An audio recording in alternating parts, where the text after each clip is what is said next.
Civil War Digital Digest. I'm your host, Jeremy, and I'm here with Kristen Mrozek, who's the owner and the writer of the Etsy store, the Victorian Needle, and the blog of the same, and it specializes in historically reproduced jewelry.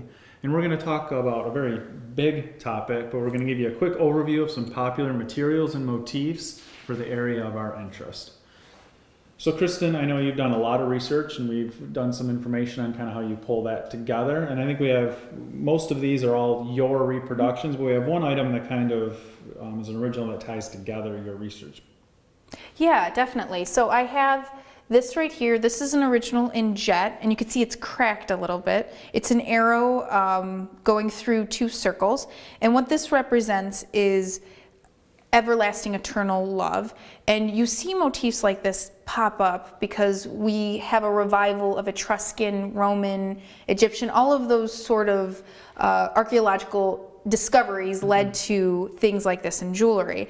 And the arrow represented Diana, goddess of the hunt. Okay. So you have a lot of strong female figures. And you have here, what I have here is my original, and then I have my reproduction.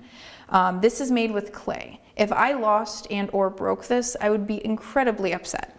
This is a reproduction that is useful, and if I lose it, I won't feel like I lost a piece of history. And it's molded from that original It's piece. directly molded from this original piece. So one motif is the arrow. What are some other, previously you told me about a marriage between material and motifs to really get an understanding. So let's kind of take a little bit of a tour of what those are. Oh, definitely. You need to understand both a material and a motif to fully understand the concept of a piece of jewelry and how it fits into the 19th century as a whole. So I have a piece here made with coral, glass coral. It is meant to represent the teardrop bead as well as the coral material. Now, coral today, you're not allowed to have or mine coral. We do have some coral beads left in antiques, but it's become illegal because coral is becoming extinct. So you're not going to find quite so many pieces anymore made with coral, which is just something we're going to have to accept. But this particular piece you can see is coral and has that teardrop look to it. This is directly from Le Mot Illustré in our time period, and you can see that I'm trying to capture that ball and drop motif. Coral was also very useful in terms of warding away evil spirits. You'll see a lot of children wearing coral because, as I understand it, the infant mortality rate was so high. As a mother, I would think, well, whatever I can do extra, throw that coral necklace on your child. Can't blame them there. No. What's the coral piece there up in the front? Oh, this is a graduated coral necklace.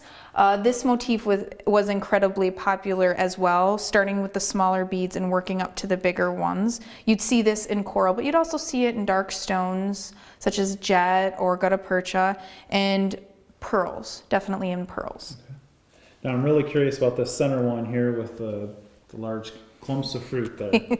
So this is a very popular piece. You have that Etruscan Revival, and you see grape clusters. You have the god of wine and the god of drunkenness, and you want to represent that in terms of jewelry. In fact, if you go to the Lincoln home today, in his wallpaper, you'll find a motif of grape clusters. So it's incredibly useful to put that into jewelry to illustrate how much they loved grape clusters and the revival as a whole. So here as a motif, I used the grape clusters. Material, I used amethyst. And amethyst has ecclesiastical leanings because it's purple. Purple is a color of the church. And so by putting those two together, you get quite a bit of history just about the 19th century and what was leading up to it. Great. So I almost feel like this next one here is a little almost in contrast of the fruit there, but what is this one made up of and the motif behind it? Now, it's that dark stone jewelry that became so popular in the latter part of the 19th century. Queen Victoria lost her husband in 1861, so she went into a perpetual state of mourning, and fashion followed her icon. So what we have here is a dark stone, which sort of goes along with that mourning, but it's also agate. This is an agate piece. You can very lightly see the lines in the stone, and the agate is popular because Queen Victoria would go to her estate, Balmoral estate, and she would have these pieces, individual pieces made. Now, crosses were an incredibly popular motif as well, because you'd often see women of the time period displaying their religious devotion on a piece of jewelry like a necklace or a bracelet or brooch. Now, I'm very interested in that pin there. This is a great piece. This is my only piece of really men's jewelry. The grinning skull or the skull motif, you'll see it pop up now and again, especially in men's jewelry. It's often thought of as a joke, or certain societies had the skull as a motif. But this is actually reproduced from Godey's Ladies' Book, 1864, and there's a few in 65. And what you see is just a skull. This is actually made from real bone.